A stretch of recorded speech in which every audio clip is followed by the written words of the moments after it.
I didn't wait for Jax to figure it out, not after the third time he let go of me 20 meters up in the air.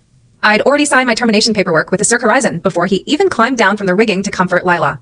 Cirque Horizon ran a non-negotiable rule for female aerial flyers: 3 hard falls into the safety net, and you're out. And oh exceptions, no second chances. 6 years I'd been his partner. Every single lift, every spinning toss, every blind leap, fully trusting he'd lock his grip around my waist and haul me secure. 3 separate shows, 3 times he deliberately let his hand slip midair, all because of Lila, the teen rookie they'd brought on 6 months prior. The first fall happened 3 months back. Lila yelped from the front row, clutching her ankle like she'd shattered the bone, and Jax's attention split the second he heard her voice.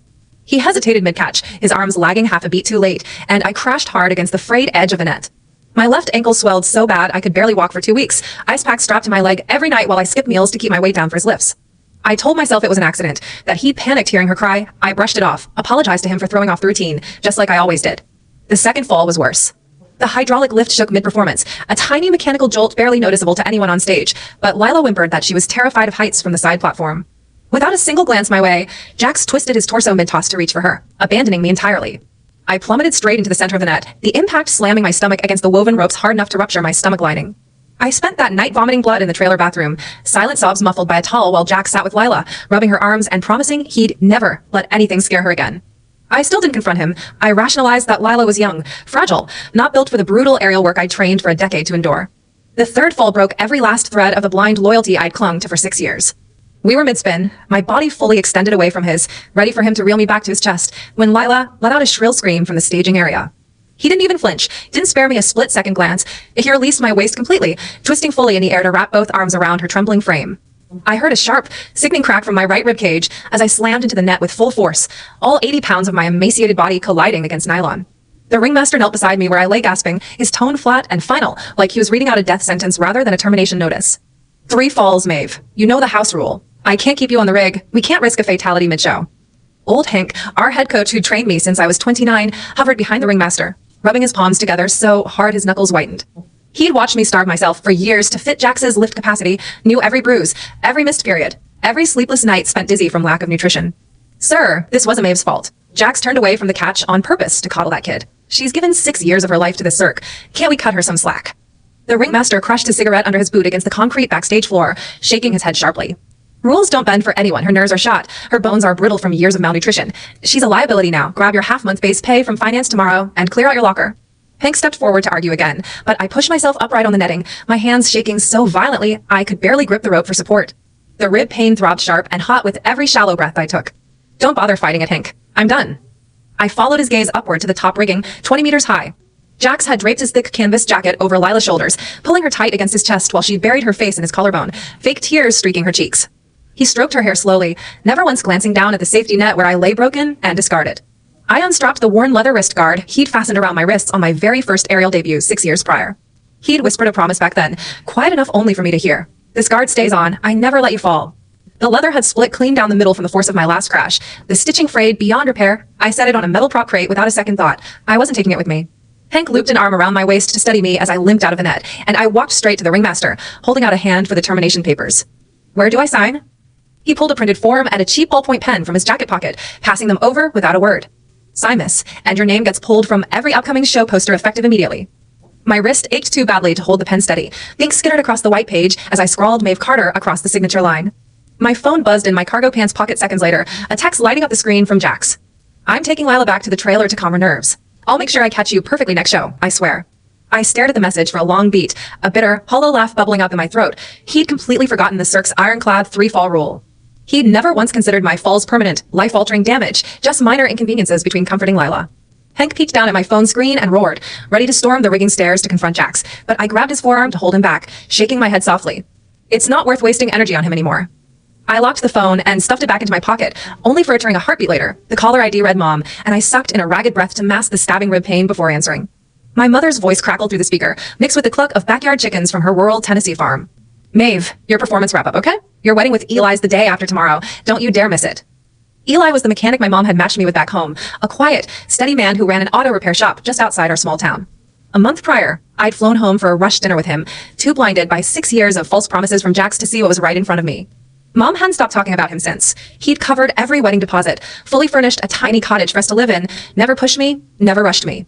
Eli's solid, steady work, no dangerous stunts that'll break your body apart. You've wasted half a decade chasing that aerial partner who refuses to commit to you. If he planned to marry you, he would have put a ring on your finger years ago. I stared at the scuffed toes of my aerial boots, voice quiet and drained. I know, Mom. I'm catching the first bus home tomorrow morning. I'll be there by 2 in the afternoon. Relief flooded her tone instantly. I've ironed your wedding gown flat. All the lace and embroidery's perfect for you. I handed the signed termination slip back to the ringmaster once the call ended, and he glanced me over, curious. What's our next move after this? Head home. Get married. He blinked in surprise but didn't press for details, turning to walk toward the performance floor. I left the broken wrist guard abandoned on the prop crate. No sentimental pull to take a single reminder of Jax with me. I leaned against the cinder block hallway wall, shuffling slowly toward the backstage dressing rooms. One of the overhead vanity bulbs had burned out, casting sickly yellow light over the row of makeup mirrors. I sank onto a plastic stool, grabbing a cotton pad to wipe the thick stage makeup off my face. The woman staring back at me in the mirror was gaunt, cheekbones sharp enough to cut glass, skin ashen and lifeless. For 6 years, I'd survived on nothing but boiled spinach and plain water every single day, starving myself to trim every ounce of weight so Jax wouldn't struggle lifting me high into the air. My menstrual cycle had vanished entirely 2 years prior, my hair thin and brittle, constant vertigo a daily companion from chronic anemia. I peeled off the sequined aerial costume Jax had bought me the previous year, the one he'd promised we'd wear when we won the National Cirque Championship, then bring back to his hometown to elope. Deep purple sequins peeled off the fabric in handfuls, and I tossed the entire outfit into a rusted metal trash can beside the vanity without hesitation. A group of younger female performers wandered into the dressing room, their eyes flicking over my bruised torso and the empty termination form on the counter, their voices thick with gossip and thinly veiled amusement. Man, that third fall looked terrifying up close. Heard the ringmaster cut you loose for good. You can't even blame Jax, honestly. Lila's so skittish up there, he had to prioritize calming her down. Management's been planning to swap you out for her as lead flyer for months now. I wiped leftover foundation off my knuckles with a damp towel, tone completely neutral, no anger or sadness seeping through. Works out fine. She can have the lead spot. They froze, clearly expecting me to snap, scream, or break down crying. I grabbed my makeup brushes and stuffed them into a frayed canvas backpack slung over one shoulder, pushing open the dressing room door to leave. Down the concrete corridor, Jax was guiding Lila toward the on-site medic's trailer, his arm wrapped securely around her waist, his borrowed jacket still draped over her shoulders. She leaned all her weight against him, whimpering in a high, simpering tone. My legs feel like jelly, Jax. I can't walk another step. He sighed softly, his voice warm and gentle, the exact soft tone he'd never once reserved for me after my countless injuries. Just hold on to me, baby. The medic will get you pain cream for your nerves. You'll feel better soon. He lifted his gaze and spotted me standing in the doorway, his brows furrowing instantly, irritation sharp in his features. Maeve, what are you lingering out here for? I texted you 10 minutes ago. Why didn't you reply? I already explained everything. Lila was hysterical. I had to make sure she was okay. I stared at his self-righteous face, the frustration bubbling up hot and heavy in my chest. I saw the whole thing. Then why aren't you back at the dorm resting? He stepped closer, still keeping one arm anchored around Lila's shoulders, his tone laced with disapproval. We have 8 a.m. Rigging practice tomorrow, city showcase performance next week. Don't start picking fights over nothing. We've been partners 6 years. You know I'd never abandon you on purpose. He lifted a hand to grab my arm, and I stepped backward sharply, dodging his touch entirely. His hand froze midair, his expression hardening with resentment. What's your problem now? You're throwing a fit just because I comforted Lila? Lila cut in, her voice saccharine with fake remorse, laying a delicate hand on Jax's bicep. Don't be mad at me for me, Jax. This is all my fault. I'll push past my fear of heights so I don't get in between you two anymore. Jax immediately turned to soothe her, dismissing my existence entirely. This isn't on you at all. She's just being dramatic and petty. He shifted his glare back to me, offering a half-hearted bribe like he thought I'd cave instantly. Quit moping. I'll take you to that upscale steakhouse downtown you've been begging to try tomorrow evening. Make up for all this. I studied his eyes, every memory of the last 6 years crashing over me all at once. Countless nights I'd laid awake, starving, begging him just once to buy me a single proper meal, and he'd brush me off saying we needed to cut weight for the routines. The second Lila needed consolation, suddenly fancy steak dinners were easy to offer as a peace offering to me. No need, I said, slinging my backpack tighter over my shoulder. I don't crave steak anymore. Lost the taste for it ages ago. I walked past them without another word, heading straight for the shared performer dormitories. Jax shouted after me, his voice loud and furious echoing down the empty hallway. Maeve Carter, if you take another step away from me, we're done for good. I didn't slow my pace for a single second. The dorm room was silent, all the other performers still lingering backstage gossiping about my firing. I dragged my hardshell suitcase out from under my twin bed, unpacking my minimal belongings, a handful of cotton t-shirts, 2 pairs of stretch workout pants, nothing sentimental left to hold on to. On the wooden nightstand sat a framed photograph from my first week at Cirque Horizon, 6 years prior. I still carried soft baby fat in my cheeks back then, grinning wide up at the camera while Jax slung an arm over my shoulders, cocky and confident. I lifted the frame, pulled the photo out, and ripped it clean down the center, tossing both halves into the wastebasket beside the bed. My phone lit up on the nightstand, a new message popping up from Eli, my fiancé back home. What time's your bus tomorrow? I'll bring the new pickup truck to the station to get you. The seats are cushioned so you can sleep the whole ride back. I typed my reply quickly, fingers steady for the first time all night. First bus leaves at 8 a.m., arrives in town at 2 p.m. Eli replied within 2 seconds, no hesitation, no excuses, no prioritizing anyone else's comfort over mine. Perfect. I'll load a blanket and a water bottle for you too. Don't worry about hauling luggage alone. Staring at his message, my throat burned with unshed tears. 6 years I'd spent bending every part of myself to accommodate Jax's whims, his rookie protege's fake fears, his endless show schedules. For the very first time in my adult life, someone was telling me I could rest, that my comfort mattered more than a performance routine. Dawn broke gray and cold the next morning, long before the rest of the Cirque crew woke up. I dragged my suitcase out through the back exit, the crisp autumn wind stinging my bruised ribcage, dulling the constant ache slightly. I boarded the intercity bus, claiming a window seat and leaning my head against the cool glass. The bus pulled away from the Cirque parking lot, and Jax's number lit up my phone screen nonstop, incoming call after incoming call. I silenced the ringer, letting it ring through 5 separate attempts before finally pressing accept. Where the hell are you? Jax's voice was rough, thick with unbridled anger, barely holding back a yell. I checked the medic trailer. Your dorm room. You vanished without a word. Are you that childish that you'd run off over a tiny argument?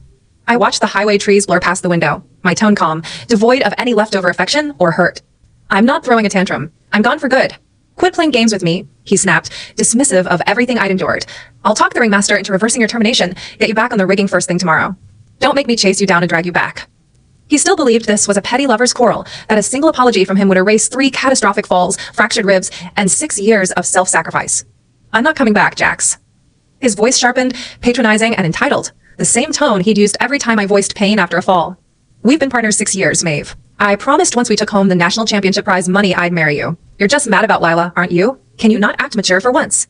I'd spent 6 years forcing maturity, starving my body thin, ignoring broken bones, swallowing every ounce of hurt so he wouldn't be inconvenienced. I was tired of being the reasonable one, the sacrifice, the backup plan whenever Lila needed attention. I spoke his name softly, the weight of every broken promise heavy in my chest. Jax, the wrist guard you gave me split all the way through yesterday when I crashed. I ended the call immediately, scrolling through my contacts to block his number completely, no second thoughts. The bus rumbled along the rural highway for 6 hours straight, finally pulling into my hometown station at 2 in the afternoon. Eli stood on the concrete sidewalk by the exit, a worn flannel jacket zipped up to his chin, callous mechanic's hands tucked into his pockets. The second he spotted me, he stepped forward instantly, grabbing my suitcase before I could lift it an inch off the ground. Must have been a rough ride. The truck's parked right out front. He didn't bombard me with questions about why I'd left the Cirque abruptly, didn't comment on my sickly pale complexion or the dark bruising peeking out from my jacket collar. He simply walked beside me, shielding me from the crowd of travelers rushing past the station doors, his presence steady and unhurried. We pulled up to my mother's farmhouse 10 minutes later, the front porch strung with red wedding streamers and paper lanterns. Mom sprinted out the second she spotted the truck, grabbing both my hands tightly, tears spilling down her cheeks the moment she felt how thin my wrists were beneath her palms. You've wasted away to nothing, baby girl. I can't stand seeing you hurt like this. She tugged me inside the living room, where my ivory lace wedding gown hung from the bedpost, hand embroidered with wild daisies all along the hem. Try it on quick. I adjusted the waist twice last week. Hope it fits now. I brushed my fingers over the delicate lace fabric, a faint twinge shooting through my fractured ribs as I inhaled deep. For the first time in 6 years, I didn't have to climb 20 meters into the air, didn't have to trust someone who'd proven time and time again he'd drop me without remorse. I was finally grounded, safe, free from the endless risk of falling. The night before the wedding, a cold autumn rain hammered the tin roof of my mom's farmhouse, steady drumming that drowned out every quiet thought I'd tried to bury since leaving Cirque Horizon. I sat perched on the edge of the bed where my wedding dress hung, the lace pooling soft over the mattress, while Mom stood behind me with a wooden boar bristle comb, gently working tangles out of my thin, damaged hair. Each slow pass of the comb pulled loose handfuls of straw-colored strands free, and Mom's hands stuttered mid-stroke, shoving the fallen hair into the cuff of her flannel shirt before I could see how much was breaking off. Her voice wobbled, forced Bright to mask how upset she was for me. Your hair's so fine. It'll twist up into such a soft bridal updo tomorrow. Eli's gonna stare at you like you hung every star in the sky. I glanced at my reflection in the chipped vanity mirror across the room. My skin still carried that sickly pale gray undertone from years of malnutrition, but the cream wedding gown cinched at the hips still hung loose, even after Mom took 2 full inches out of the waistband. I reached back to pat her arm, offering a faint, genuine smile, the first real one I'd worn in years. It fits perfect, Mom. Don't worry about me anymore. She wiped a stray tear off her cheek with the back of her wrist, nodding hard. Good. Tomorrow you walk down that aisle, lock this life down with EL-I'd and no more 20-meter rigs, no more boys who treat you disposable. Just quiet days, hot meals, a roof that don't sway under your feet. Back at Cirque Horizon that same night, Jax tore through the training barn like a storm unchained, boots slamming hard against the concrete floor as he searched every empty rig platform, every locker, every prop storage closet for any trace of me. He skidded to a halt in front of the main performance poster board, yanking the taped-up City Showcase flyer clean off the wall. The print showed him front and center, tall and broad-shouldered, and beside him, the lead flyer slot now filled with Lila Reed's name in bold black lettering where Maeve Carter used to sit. His knuckles whitened as he crumpled the poster in one fist, storming straight into the ringmaster's cramped office and slamming the crumpled paper flat onto his wooden desk hard enough to rattle the coffee mug sitting beside it. What the hell is this? Where's Maeve's spot on the lineup? The ringmaster leaned back in his worn office chair, sipping lukewarm black coffee, unfazed by Jax's explosive temper. Maeve signed her termination papers yesterday afternoon. Finished collecting her half-month pay before sundown. She's no longer on the roster, full stop. Jax planted both palms flat on the desk, leaning forward aggressively, his jaw tight with arrogant entitlement that still hadn't faded, even after I'd walked out for good. Terminated? Who signed off on that swap without clearing it with me? I'm the head aerial catcher for the Cirque. My partner doesn't get replaced without my say-so. The ringmaster let out a sharp, bitter laugh, setting his mug down with a loud clink. You think you're untouchable just because you're the crowd favorite. The three-fall rule's been written into the Cirque handbook for 40 years, long before you ever stepped foot on this rig. You let go of her 3 separate times midair to run after Lila. Maeve cracked a rib on that last drop, and you never even stopped to check if she was alive afterward. Jax froze, all his bluster draining out of him in one sudden rush, his voice cracking thin with disbelief. A cracked rib? The safety net caught her. How bad could it have been? She stood arguing with me in the hallway an hour later. Looked fine to me. Old Hank pushed the office door open without knocking, clutching a folded stack of hospital diagnostic paperwork he'd picked up for me the day I left. He tossed the medical file hard onto the desk, the pages flaring open right in front of Jax's eyes. Read it for yourself. Chronic severe malnutrition, 2 full years of absent menstruation, chronic alopecia from vitamin deficiency, right third rib compound hairline fracture, widespread soft tissue bruising across her torso, and spine from all 3 falls. For 6 years, that girl starved herself so your arms wouldn't ache lifting her, and you tossed her aside for a rookie who faked every single scare to hog your attention. Jax's eyes scanned the typed medical notes line by line, every word sinking into his chest like lead weights. Flashbacks slammed into him unbidden. My hollow cheekbones, how I'd flinch every time he brushed against my ribs after the 3rd show, the quiet way I'd stepped away from his reaching hand in the hallway. All the tiny signs he'd brushed off as petty mood swings suddenly clicked into place as agonizing, untreated pain. He lifted his head, irises bloodshot, panic clawing at his throat. Where did she go? I need to find her, get her into a specialist's clinic, cover every medical bill she's got. Hank turned his back to him, staring out the fogged office window at the empty training yard. Don't waste your gas or your time driving out there. She went home to get married. The words hit Jax like a physical blow. He stumbled backward a full step, tripping over the edge of a metal folding chair behind him. Married? To who? She promised me once we won the national championship we'd elope. She wouldn't just run off and marry some random stranger.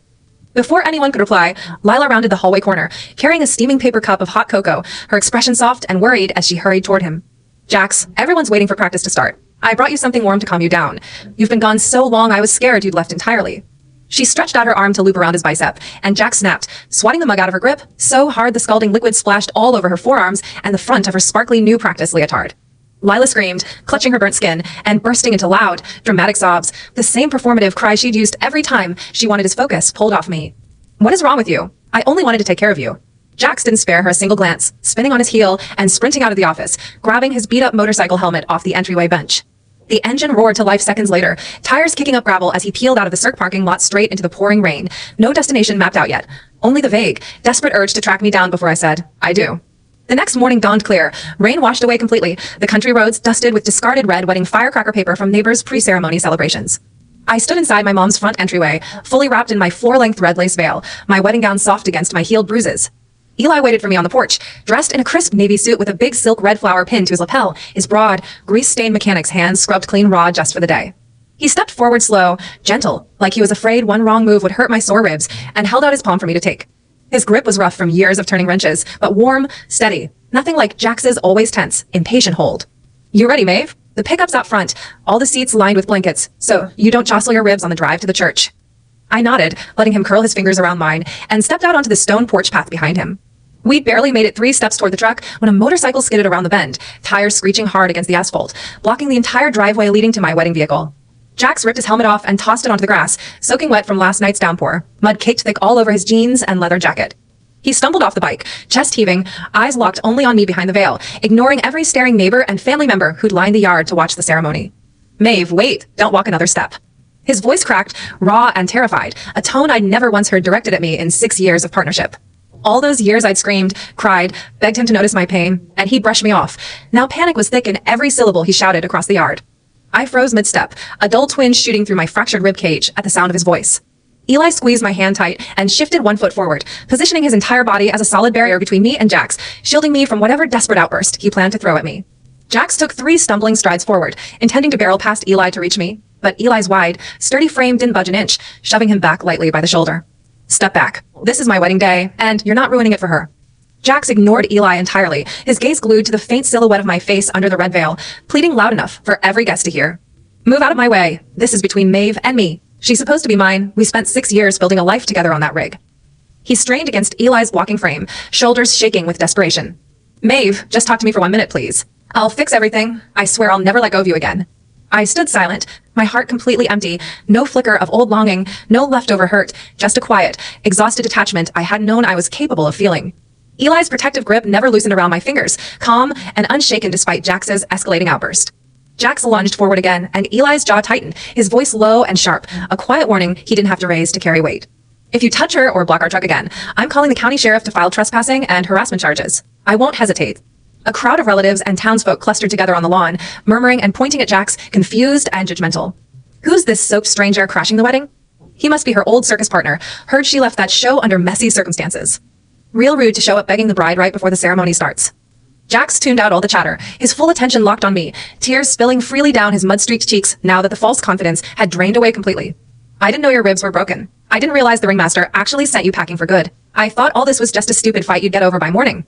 His voice devolved into broken sobs, frantic promises spilling out one after another. I'll fire Lila. I'll never let her near the rig again. I'll take only you as my flyer from now on. I'll train twice as hard, so I never slip mid-catch. Come back to Cirque Horizon with me. I'll give you everything I promised before. I didn't answer, didn't lift my veil to meet his eyes, just stood still, letting every hollow apology wash over me without landing anywhere inside my chest. Eli's thumb brushed soft back and forth over the back of my hand, a silent, gentle reassurance that I wasn't alone, that I didn't know Jax a single word of explanation. Eli finally turned to glance down at me, his tone soft, free of anger, only concern for my comfort. You want me to get in the truck and drive around him? We can circle the block and come back once he's left. I shook my head, reaching up to hook one finger under the edge of my red veil, lifting it halfway off my forehead so Jax could fully see my face. No tears, no rage, just flat, unfeeling acceptance. I lowered the passenger side window of the pickup truck as Eli stepped aside to let me lean forward to speak to Jax directly. Jax's tear-streaked face lit up instantly, a flicker of foolish hope reigniting in his eyes like he thought I'd change my mind the second I looked at him. He rushed to the open window, stretching out a muddy palm to grab my arm, and I leaned my torso back into the truck cab, dodging his reach before his fingers could brush my skin. Jax, I said, my voice steady, no tremor, no bitterness, just plain, unvarnished truth. You weren't unaware I cracked my ribs. You just assumed the safety net would absorb all the damage, that I couldn't possibly get hurt bad enough to leave you behind. His face blanched pale, mouth falling open with no rebuttal ready to fire back. You also weren't oblivious to the termination papers. You just thought if you waved a half-hearted apology, I'd crawl back to the rig on my hands and knees for you. I held his watery gaze, cataloging every single wound he'd inflicted, slow and deliberate, so he couldn't twist the story to excuse himself later. When I plummeted 20 meters into that net the third time, you twisted fully midair to wrap your arms around Lila instead of reaching for me. Did you spare a single second worrying I might not survive that fall? Jax's lips trembled, useless excuses stuttering out. I was distracted. She was screaming, I thought. I cut him off clean, no patience left to listen to the same tired justification he'd recycled for 6 years. You were distracted because you fully believed I'd always be there waiting for you, no matter how many times you threw me aside for her. That's the core of all of this, isn't it? I slowly raised my hand to crank the window back upward, the glass sliding between us inch by inch, separating his broken expression from my view. There's no place for me at Cirque Horizon's rigs anymore. Go back to your rookie flyer. I don't belong there. The window sealed shut completely, muffling his desperate shouts behind double-paned glass. Eli climbed into the driver's seat, turning the ignition without a single wasted second. The truck rolled forward slow, and I glanced in the rearview mirror to watch Jax sprint after the vehicle for a dozen yards before his legs gave out underneath him, dropping hard onto the muddy firecracker-littered driveway, both hands buried in his face as he cried loud enough to echo down the country road. I lowered my veil back over my eyes, slumping gently against the soft passenger seat headrest, and closed my eyes. No guilt gnawed at me, no second thoughts lingering in my mind, only quiet relief that the chase was over, that I'd finally escaped the endless cycle of falling for someone who refused to catch me. The church wedding reception that evening was warm, loud, full of neighbors and family bringing homemade pies and barbecue to the long folding table set up in the parish hall. Eli stayed glued to my side every minute, never letting me carry a single heavy plate, never letting anyone pressure me into drinking alcohol or standing too long on my sore feet. Every glass handed to me by Gus was quietly swapped out for warm lemonade by Eli before it could touch my lips, and every time a rowdy uncle tried to slide a beer toward me, Eli intercepted it with a calm, easy smile, chugging at himself to take the attention off me. Once the sun dipped low and all the guests trickled back to their homes, we returned to the small cottage Eli had renovated for us, every wall lined with fresh paint, a plush queen bed stacked with thick wool blankets for my aching bones. He disappeared into the bathroom for a minute, emerging carrying a plastic basin filled with steaming hot water, a bottle of lavender muscle soak balanced on the rim. He shrugged off his wedding suit jacket, rolling the sleeves of his white dress shirt up to his elbows, and knelt down on the wooden floor beside my chair, carefully unlacing the delicate satin wedding shoes off my feet. His fingers paused when he caught sight of my stick-thin ankles, covered in faint old bruising left over from the first fall into the net's edge, and his jaw tightened with silent sorrow. He didn't push me to talk about all the years I'd spent hurting. He just lowered my feet into the warm water, kneading the tight muscles around my ankles and calves slow and gentle, his voice soft against the quiet of the candlelit room. "Maeve, your ribs still throb bad at night? Your mom told me about the fracture, said you wouldn't go get follow-up scans before the wedding." I blinked, surprised my mom had shared the full extent of my injuries with him, but it made sense. Eli never hid his care for me, never brushed off my pain as an inconvenience. "She told you everything, huh?" Eli lifted his head, his eyes full of unmasked worry, no trace of judgment or frustration. "First thing tomorrow morning, I'm driving you 40 minutes to the city's top orthopedic clinic. We'll get full x-rays, blood work, every supplement the doctor recommends to fix your anemia and your broken rib. Cost doesn't matter one bit. My shop's steady. We can afford every treatment you need to feel like yourself again." I stared at his earnest, caring face, and hot tears welled up unbidden in my eyes, rolling down my cheeks before I could wipe them away. After 6 years of having my suffering minimized, ignored, or blamed on my own moodiness, someone was prioritizing my healing above all else, no strings attached, no expectation I'd perform or sacrifice anything in return. I whispered a quiet, grateful, "Okay," and let him keep rubbing warmth into my cold, bruised limbs as the red wedding candles flickered slow on the nightstand beside us. The next morning broke crisp and clear, sunlight slanting thin through the cottage kitchen windows while Eli brewed a pot of iron-rich herbal tea before we even grabbed our keys to head to the city orthopedic hospital. He'd packed a canvas tote overnight stuffed with soft blankets, bottled water, granola bars high in iron, and a folded pillow to prop against my sore rib cage during the drive. He didn't say a word about the wedding day chaos with Jax, never pressed me for messy backstory or lingering feelings. He only moved quiet, steady, tending to every small discomfort I hadn't even voiced out loud. We pulled into the hospital parking lot an hour later, and Eli insisted I stay seated in the truck while he handled every step of the check-in process alone, grabbing registration forms, paying the imaging deposit, scheduling blood labs, tracking down our exam room number. I leaned back against the passenger seat cushion, watching him dart back and forth across the lobby through the glass doors, and for the first time in years, I didn't feel the crushing weight of needing to carry every burden myself. Back at Cirque Horizon, every single medical appointment, every injury follow-up, every paperwork signature had fallen to me alone. Jax had always been too busy training Lila or prepping the next show to spare 5 minutes to help me. When he finally waved me inside the clinic, he kept one arm loose around my waist the whole walk to our exam room, supporting most of my weight whenever I shifted awkwardly to ease the dull ache in my fractured rib. We'd barely sat down on the padded exam table before the door slammed open hard, and Jax stumbled into the room uninvited, chest heaving like he'd sprinted 3 floors straight up the hospital stairwell. He traded his mud-caked leather jacket for a crisp, clean flannel shirt, but deep purple exhaustion shadows hung heavy under his eyes, stubble covering his jaw, proof he hadn't slept a single wink since crashing my wedding. His gaze locked immediately onto me, completely ignoring Eli's presence as if my husband didn't exist at all. Made that I tracked down the top orthopedic specialist in the entire state upstairs, already booked a private consultation slot.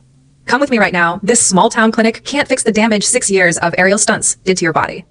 He stretched out a hand to wrap around my wrist, and Eli snapped forward in one fluid motion, swatting his arm away hard enough that Jax stumbled backward into the doorframe. Eli's voice stayed calm, no raised volume, but every syllable carried unshakable, protective authority. "Read the door sign outside. This is a private patient exam room. You have no business intruding here. She told you yesterday to leave her alone. Respect that boundary, or I call hospital security." Jax's jaw clenched tight, his gaze snapping to Eli for the first time since bursting in, bitter resentment thick in his tone. "This is none of your business. Every scar, every broken bone she carries is from stunts we performed together. I'm the one who owes her proper medical care, not some random mechanic who stepped into her life last minute." I slid off the exam table and stepped beside Eli, letting his arms settle naturally around my shoulders, a quiet signal that I stood firmly on his side, no room for Jax to wedge himself between us. I studied Jax's desperate, frantic expression, and a cold, quiet clarity settled heavy in my bones. This was a remorse over hurting me. This was guilt over losing the reliable, self-sacrificing flyer who'd built his entire career for 6 years. "You don't get to claim responsibility for my injuries now, Jax," I said flat. No anger, no tears, just unvarnished fact I'd spent years burying under excuses for him. "Let's walk through every false low, so you can't twist the memory to make yourself look innocent anymore." I held up one finger, recounting the first incident, letting every small, forgotten detail spill out to chip away at his manufactured version of events. "First show 3 months ago, Lila screamed from the front row that she twisted her ankle. You hesitated mid-catch, and I slammed into the net's sharp woven edge, spraining my ankles so badly I could barely walk for 2 weeks. I iced it every night alone in my dorm, skipped meals to keep my weight low for your next practice, and you never once stopped by to bring me pain meds or check if I could stand a train." Jax's face paled a shade lighter, his atoms apple-bobbing hard as he swallowed, no quick excuse ready to deflect blame. Second fall, the hydraulic lift jolted once, barely noticeable to anyone on the rig. Lila whimpered that heights terrified her, and you abandoned your catch entirely to rush to her side. I crashed straight into the net center, the impact slamming my stomach lining until I vomited blood that night in the trailer bathroom. I hid the blood-stained towels so you wouldn't be annoyed by my drama before the next day's practice schedule. I lifted a second finger, my voice steady, no tremor. Third fall, the one that got me fired. You didn't even glance my direction midair. You fully twisted your body to wrap both arms around Lila while I plummeted 20 meters down. That's when my ribs split clean through. You spent the rest of the evening comforting her, never once asking if I was hurt, never once walking over to check the net where I lay gasping for air. A faint, hollow laugh escaped my lips, sharp and devoid of joy. Now you waltz in here talking about taking me to top-tier specialists to make amends? You had 6 full years to prioritize my safety and my pain, and you chose Lila's fake distress every single time instead. Jax staggered backward another step, his shoulder colliding hard with the metal door frame, shock and shame warring across his features. I didn't know the injuries were that severe. I thought the safety net buffered every hit, that you were built tougher than the rookie flyers fresh out of training. That throwaway line landed like ice in my chest, and all the tiny, unspoken hurts I'd buried for half a decade bubbled to the surface.